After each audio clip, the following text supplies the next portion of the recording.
Good morning, all. Brian S. Pratt here. Going to read chapter 17 of Fires of Prophecy, book 2 in the Morcyth Saga.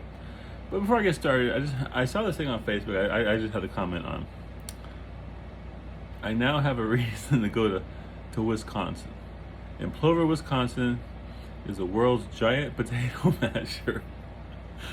Yes, I would go see that. I am the kind of father who, when we're on road trips, if I saw a sign that said the largest anything, I'd turn down that road until I found it and we got a picture in front of it. I've dragged my kids to a lot of different stuff. Yep, I'm like Chevy Chase. National Lampoon's Vacation. Other than Dead Aunt Edna on the roof, that was me. Anyway, let's get to reading this chapter. So in the previous chapter,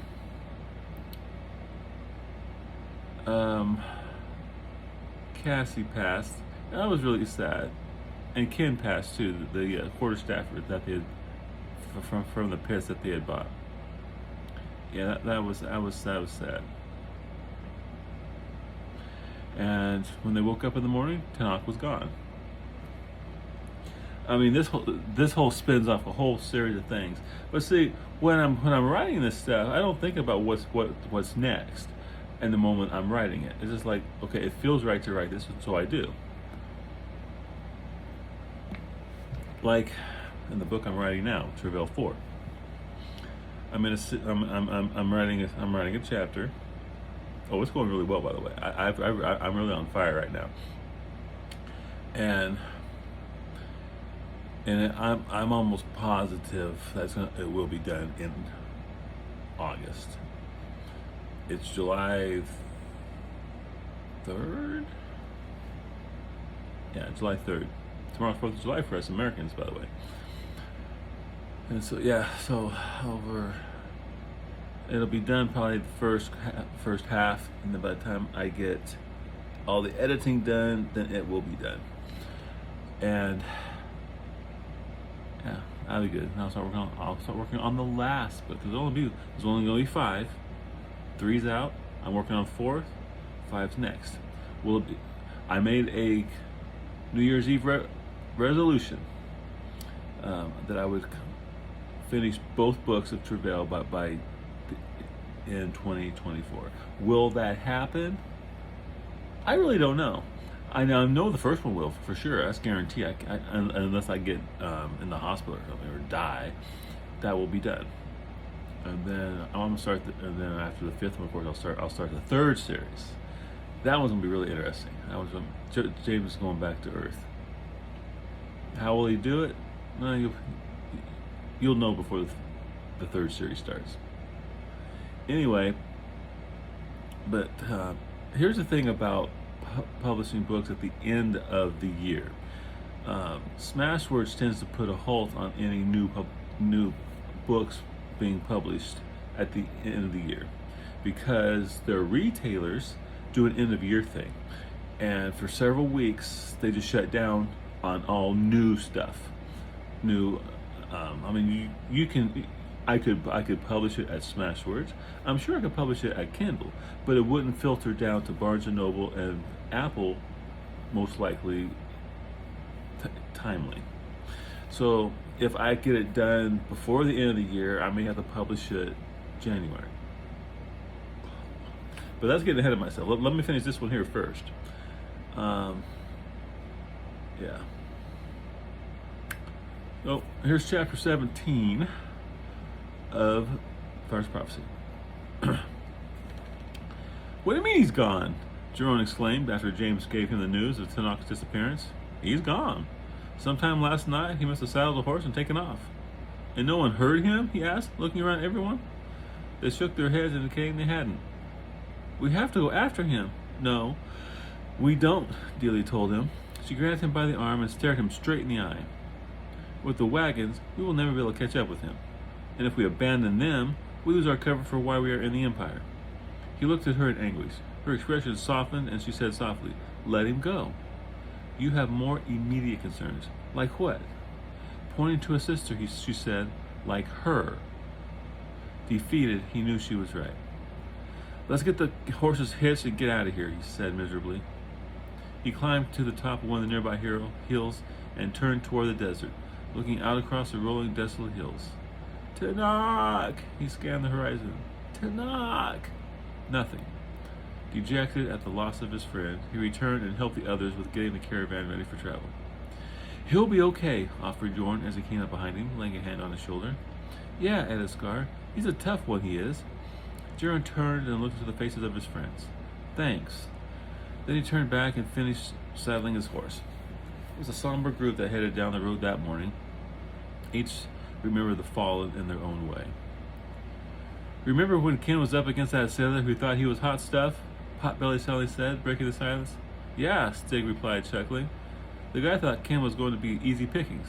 Laughing, he continued. You sure made him respect the quarterstaff that day. I remember, added Scar, nodding. Then he broke into a smile. Remember that tune he would always hum as he whacked the mesa from the Empire to its beat? Laughing, Potbelly exclaimed. And how he started doing that stupid dance, making the poor guy even more humiliated? The pit-fighters laughed at that. James looked over and saw the beginnings of a grin appear on Jerome's face. After several more stories of Ken's antics in the pits, the mood lifted somewhat. Apparently, he had been quite the clown. A little past noon, they left the foothills and were once again in flat desert. The river curved to the south, as did the road, and after another couple hours, approached another sizable city. From a fellow traveler, they learned the name was Morcyth. Even though it was not yet dark, they decided to stop for the night. Dealey had packages to deliver. Pulling to the northeast of town, they found a suitable spot for camp and arranged for the wagons and picketed the horses for the night. Dealey said to James, I'm going to take Scar and Potbelly with me. Roll in too. Okay, he said, just be careful. I will. Of course, now that Tanak's gone, she's her regular guard during her deliveries is no longer there, so she's going to drag Scar and Potbelly along.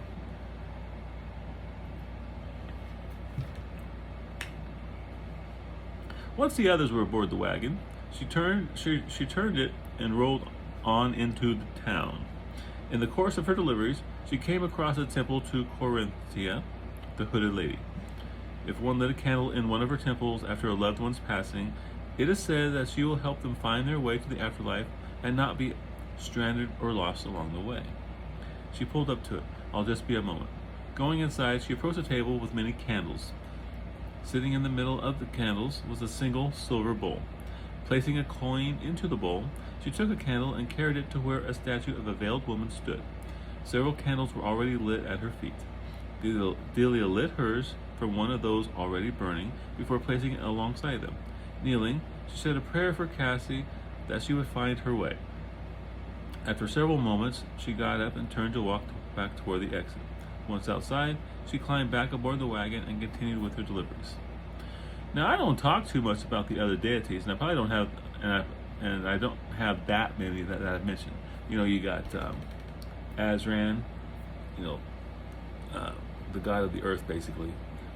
You got Corinthia, the hooded lady. You got Talea, Devon Lee, Morcyth, and in the next series, Gyomius from the southern continent. And I'm pretty sure there was someone else I mentioned too. But I had it worked out, and those notes are in storage up in Washington, which I don't have anymore. I think they're there. I sure hope they're there because I know I worked it out at some point. But my extensive notes I had for when I wrote the Morcyth Saga, I don't have those, and it's kind of been bothering me. Jerome had been moping around camp ever since Dealey had left, heard that Tanak had just run out of him. Teresa came over to James. What should we do? About what? About Jerome. I don't like him seeing like this. Not much we can do other than just be there for him, he replied. He'll work it out on his own. All we can do is allow him the time to come to grips with Tanak being gone. I suppose, she said, not entirely happy, but I feel so helpless. I understand. Yorn came and joined the conversation. When Scar and Potbelly returned, we're going to get him drunk. Why? She asked. To help him forget about things for a while, he replied. To James, he asked, do you want to come? No, I'm not into that sort of thing. You're lost, he said. and wandered back to the others. From the wagon where Ezra and Archie were, they heard poor little Archie crying. He misses her, Tersa said. She always played with him after we stopped. We all do, he admitted. She was special. A little while later, when Yorn saw Delia approaching, he grabbed Jerome and the pit fighters headed into town. They paused momentarily at the wagon to gather Scar and Potbelly and continued on. When Delia got to the camp, she asked James, "Where are they going?" "To get drunk," he explained. At least that's what Yorn said. "Hope they don't get into any trouble," she stated as she watched them go. The first place they found was an old tavern with questionable clientele. Walking in, they found the mangiest group of derelicts this side of the gutter. "Perfect," announced Scar as they sat at a large table off to one side. A woman with a small beard and a patch over one eye came up to them and said something that none understood. Okay, that part there I got from Andrew Dice Clay in his stand-up routine. The Dice Man Cometh. You can probably find it. Man, when I was younger, that thing was the funniest thing. It made me laugh so hard. And he talked about his girlfriend. And part of the description was a neatly trimmed goatee and a patch over one eye. All right. Let's see. Despite the language barrier, they finally made her understand that they wanted drinks. She brought several bottles of a foul-smelling concoction that made their eyes bug out and burn as it went down. "Like mother's milk," Potbelly squeaked out after downing a large swallow. "I hope they're not trying to poison us," Scar said, as the liquid burned its way to his stomach. They sat there and drank for a while, trading tales both true and improbable, when a group of tough-looking men walked into the tavern. They spied Scar and the rest sitting at the table and walked toward them. When they reached the table, one of them said something in a belligerent tone. "What?" Scar asked. "Are you trying to tell us something?" choked Yarn. The man grew enraged. "What do you suppose is wrong?" Shorty asked. A man sitting at a table next to her said, "You're sitting at their table and they want you out." Jerome looked at the spokesman for the group. He shook his head, gave an unflattering gesture, then waved him away. "No, you find your own table. This one's ours." He punctuated ours by pointing to his chest and using a tone that even lack of a common tongue couldn't hide. The man reached out and grabbed Jerome by the shirt and hauled him out of his chair. "It's on," Potbelly said. Jerome stood while at the same time swinging with his fist to connect with the man's jaw, sending him stumbling backwards several feet into his fellows. Pandemonium erupted as one of the man's friends took a swing at Jerome and both sides joined the fray. "For Tanakh!" Scar yelled as he traded blows with a large individual, finally sending him to the floor with 2 quick punches to the stomach and then 1 to the face. Blood gushed as Scar broke the man's nose.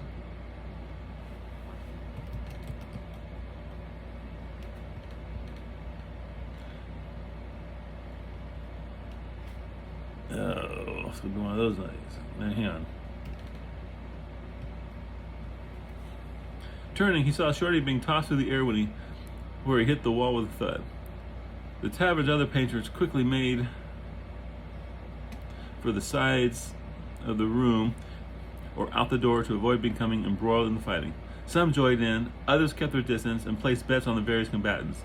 Punches were dealt, men fell, and coins changed hands. The fighting remained fairly even until a group of uniformed men wielding cudgels stormed through the door. When Potbelly saw them enter, he yelled, "The town watch!" Cudgels struck skulls and fighters began to fall. Trading a few more blows, they turned and raced to the other side of the tavern where they dove through the windows or ran out the door into a side alley. A quick survey showed they were all there, and then they beat a hasty retreat. "Man, that was a good fight," exclaimed Yorn, wiping blood away from his nose. "Just what I needed," Jerome added, smiling. Styx said, "I think one of my teeth is loose," as he wiggled one. Walking down a little farther, they found another tavern where they were able to resume their drinking. An hour passed, and sobriety quickly took a back seat to merriment. The girl came over to them and asked, "So, are you boys new in town?" "Yeah," Stig replied, as she made herself comfortable on his lap. "Just passing through." He placed his arms around her as she leaned against his chest. "I've got friends who would like to come some company tonight," she said sultrily, as she ran her fingers through Stig's hairy chest.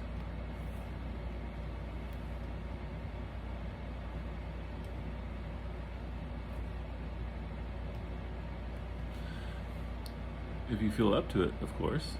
How many friends do you have? Potbelly asked. Oh, more than enough to satisfy you, I'm sure. Well, what are we waiting for? Scar said, grabbing the bottle. He got to his feet, a bit unsteadily. The others did the same. She got off Stig's lap and led them out of the tavern. James paced by the fire. Where were they? Everyone else had already fallen asleep, and it was well past midnight. Potbelly probably passed out in the street somewhere, he thought. Having to know, he took the mirror out of his shaving kit and concentrated on Jerome as he gazed into it. Slowly, Jerome's image appeared, and at first it looked like he had, in fact, passed out. Broadening the image, he realized they were not passed out, but tied up and lying on a dirt floor. He saw the others lying next to him. Some were struggling, trying to loosen their bonds. Damn, what do they get themselves into now? Unable to see much more, he put the mirror away and went over to wake up Roland. He gently placed the hand on Roland's arm and shook him. What? Roland said groggily. We got trouble, James whispered, trying not to awaken Ezra, who lay next to him. Sitting up abruptly, he looked around the camp but didn't say anything. What trouble? Not here, in town. The guys are in trouble and we need to go get them. Roland got up, gently disengaging himself from Ezra, and then went to the remnants of the fire with James. What happened to them? I'm not sure, he replied, and explained to Roland what he saw in the mirror. But we better do something. I agree, Roland said, once he understood their predicament. James woke Delia, explained the situation so she wouldn't worry. Then he and Roland headed into town to try and locate them. James made sure that he wore the belt with his slugs, just in case. How are we going to find them? Roland asked as they entered the town. He moved to a side alley and then glanced around to make sure no one was around. Watch, he said, then let the magic flow. A shimmering, transparent bubble formed in the air before them. Have you noticed that I have a rather, proclivity, I guess you might say, to doing bubble spells? I mean, they work. Okay, in the dark of the alley, it was almost impossible to see unless you knew what to look for. I've been working on this the last couple of days, he said. Thought I might come in handy with finding Miko when we finally caught up with him. Amazing, Roland said as he reached out to touch his hand. Don't, said James as he laid his hand on Roland's arm. It would most likely disappear if you do. Taking his hand back, he said, sorry. No, pulling his hand back. The bubble floated away as it led them in Jerome's direction. Several times it floated past people on the street, but in the dark they failed to notice it. Whenever James lost sight of it, he had it flash on a very dim light until he once again found it and was able to follow. So it was like boom, kind of like a small beacon in the night until you saw it. It led them through the city, all the way to the other side, where it came to rest near the door to an old house with a single light emanating from an upstairs window. The bubble started to dimly flash. They're in there, he told Roland as he canceled the spell. Now what? As James approached the door, he said, we knock and ask for them back. What if they don't admit they're there? He asked nervously. Then I'm afraid we'll have to insist, he said as he knocked loudly upon the door. When there was no answer, he pounded a little harder. From the other side, they heard footsteps approach and the door opened a crack. A little old lady stuck her head out. Yes? Good evening, ma'am, James said, somewhat surprised to find such a harmless-looking old lady. Yeah, harmless-looking, definitely harmless-looking. Old ladies aren't harmless. Nope. How do you think they got to be old, man? Especially in that society. I'm sorry to disturb you in the middle of the night, but I have reason to believe that some friends of mine are here. There's no one here but me, she said. From a window upstairs, Roland saw a shadow move across it. Someone's upstairs, he whispered to James. I'm afraid I'll have to ask you if I can come in and see for myself. I'm not letting you into my home, she said sternly, then started to close the door. James kicked out with his foot, causing the door to swing open and accidentally knocked the little old lady to the floor, where she began calling for help. Coming in quickly, they shut the door and James said, gag her and tie her up so she'll be quiet. Roland stuffed her mouth with a rag lying on a nearby table and then proceeded to tie her hands behind her back.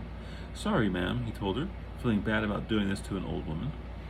Hearing a creak, James turned to see a younger woman standing on the steps leading to the second floor. She had a crossbow armed and aimed directly at him. Release my mother, she commanded. James concentrated on the crossbow, and the wire snapped, rendering it useless. "Come here," he said to her, motioning for her to come down into the room. "How did you do that?" she asked, fury in her eyes. "A little trick I picked up," he said. "Now, come here." When she hesitated, he said, "We have your mother. Don't make this difficult. I only want my friends back." As she came into the room, fear in her eyes, she asked, "What are you going to do with us?" "That depends on how helpful you are." Seeing that Roland had the mother secured, he indicated the daughter and said, "Sit her down by her mother." Nodding, Roland came and took hold of her arm and brought her to sit next to her mother. "Now, where are my friends?" James asked. Defeated, she said, "Downstairs in the basement." She indicated a door under the stairway. He crossed the room and opened it. The odor of alcohol wafted up from below.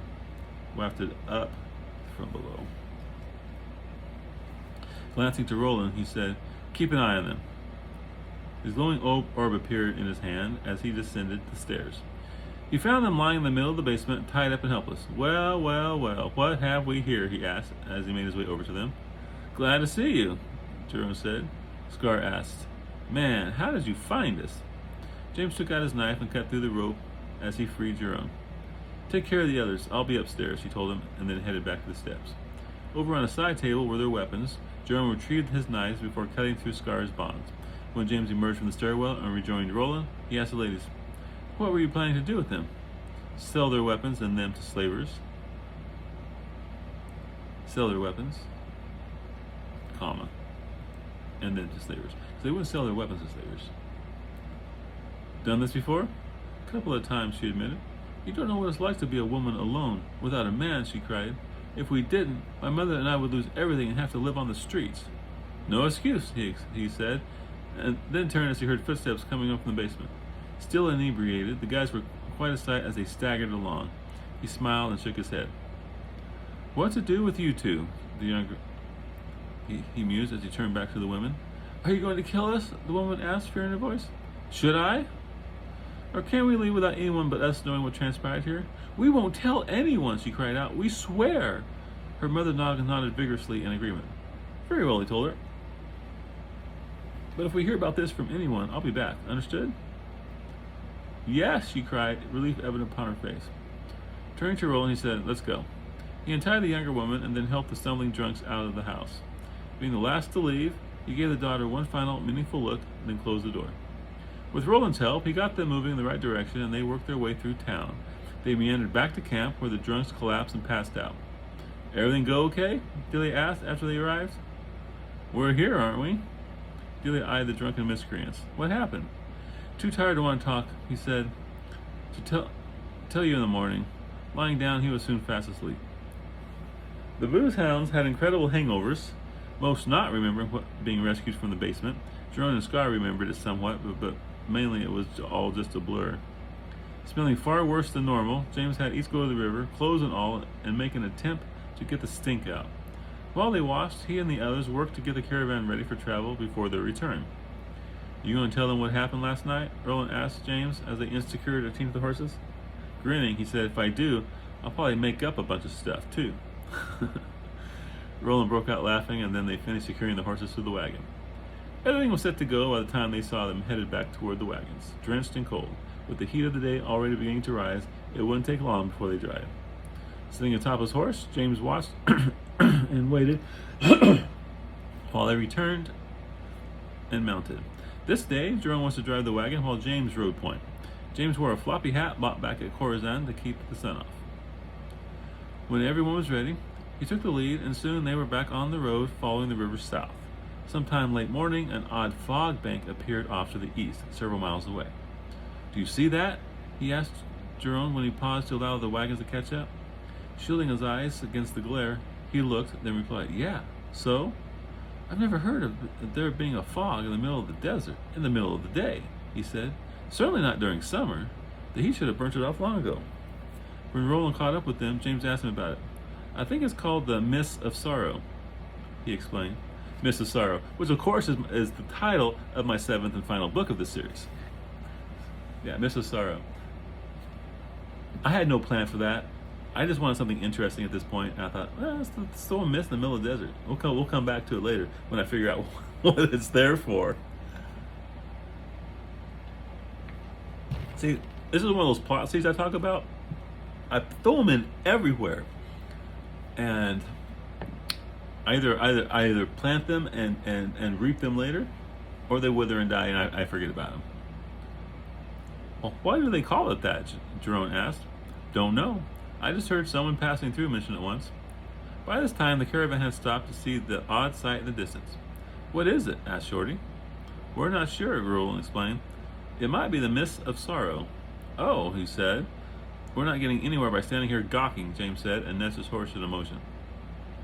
Throughout the rest of the day, the fog bank remained a permanent fixture on the horizon. It drew the eyes, and they couldn't help but keep casting glances its way. James noticed how the traffic was all but non-existent on this road. The few travelers they did encounter tended to be non-social, giving only short responses for greetings if they gave any at all. When the sun rode low in the sky, they stopped for the night next to the river. Before the sun went down, James looked to the east and could still see the fog bank miles away. The next morning, he was shocked to discover the wall of fog had moved during the night. Now it loomed no more than a half mile from the road. It easily extended 50 feet into the air and was so dense that their sight couldn't penetrate. Wow, said Delia when she woke up and joined him where he gazed at it. Creepy. You said it, he agreed. Should we check it out? Shaking his head, he said, No, it makes me feel uneasy. Might be a good idea if we stayed away from it. Then suddenly, they saw a shadow pass just within the friends. The density of the fog prevented them from getting a clear view. It was half the size of a horse and running like a dog. They glanced uncertainly at each other, and she asked, What was that? I don't know, he replied, but I think we need to be moving. Waking everyone quickly, they set a new record in getting the caravan ready and moving down the road. With uneasy eyes on the fog bank, they pushed their horses harder than usual. For the first couple miles, the fog remained fairly close, but then after a while began to recede again, until it was once more several miles away. By the end of the day, it had vanished into the horizon. Next morning, James looked to the east and was happy to still see no traces of the fog. Mid-morning, they came to another town. A large congregation of people stood before a two-story building just within the outskirts. As they approached, they noticed the people were upset and talked agitatedly among themselves. Go see what's going on, James said to Roland. Roland gave him a nod, climbed down off the wagon, and then walked over to the crowd of people. The others waited for him on the road. Roland gave him a nod, climbed down off the wagon, and then walked over to the crowd of people. The others waited for him on the road. James saw him moving through the crowd.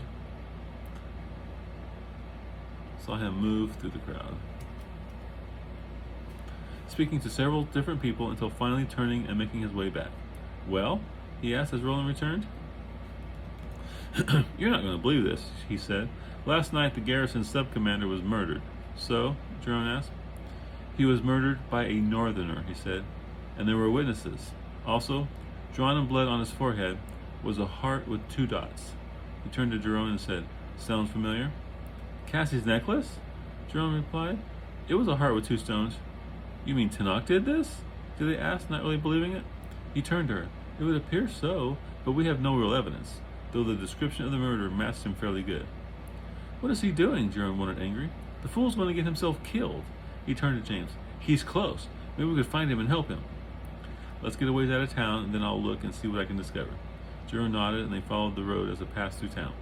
Once the town had disappeared behind them, they pulled off the road, and James took out his mirror to attempt to locate Tanakh. Settling down on the ground, he gazed into the mirror, concentrating on Tanakh, and then let the magic flow. Tanakh appeared in the mirror, riding his horse, fast across the desert. Where is he? Jerome asked. I don't know, James replied. It feels like somewhere to the east. The sun is too high for me to be able to tell from the shadows. How far away is he? Demanded Jerome. I can't tell that. Damn him! Jerome cursed in frustration. He turned and stared out into the desert to the east, hoping beyond hope to be able to see him. So close. Delia came to him and said, But he didn't want us to find him. Why do you say that? He shouted out at her in anger. Why wouldn't he want to be with his friends? I don't know, she replied gently, but if he did, he would be here. He knows where we're going, Yorn told him. He can find us if he wanted to. Potbelly said, Sometimes a man's just got to work things out on his own, and a hurt like he's had could take a long time to get over, if ever. Jerome continued gazing out to the desert, and then his head drooped as he turned to walk back to his horse. Let's go, he said despondently. And that ends chapter 17. So, yeah, I mean, travel a bit more. They took Jerome out to have a good time, as guys will do when one other member is suffering or hurt. You know, women talk about it. Men apparently go get drunk and beat the crap out of other people. That helps men process things, I guess. At least in that culture.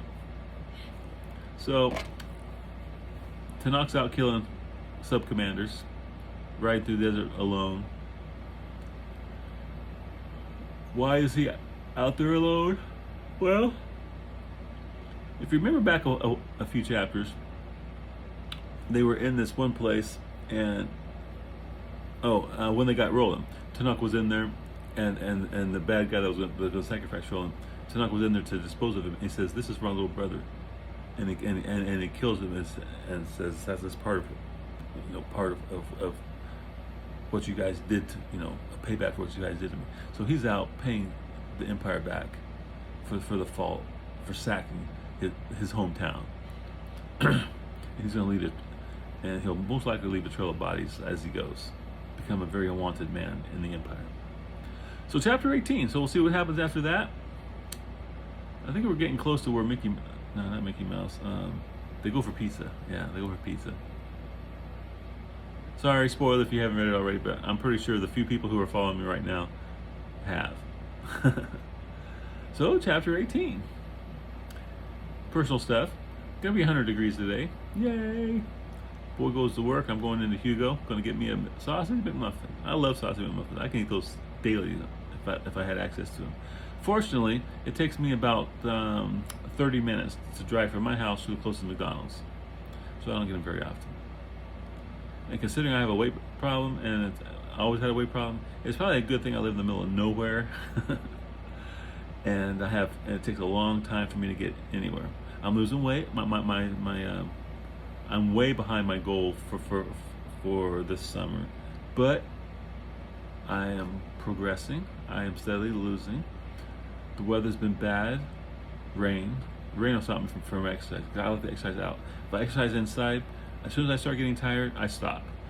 So exercising inside the house this really is not an option. I go outside and I exercise.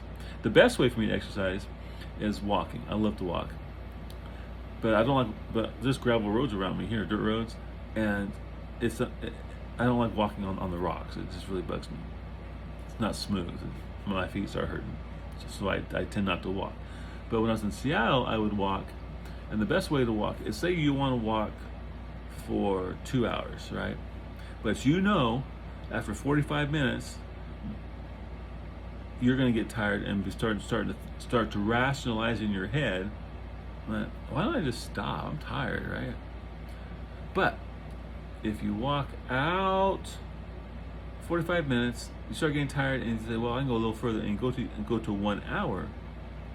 Then at that point, you have to walk back an hour. You can't stop, right? Because no matter what, you have to walk back. So that way, you walk out till you get tired, then you have to walk back. So you'll double your exercise if like me, if you go to a track and you walk and you say, I'm gonna walk 15 laps, right? After about 7, you're tired to get back in your car and go home. But if you walk in a straight line, you can't do that. You have to walk back. And I lost 90 pounds when I was in Seattle doing that.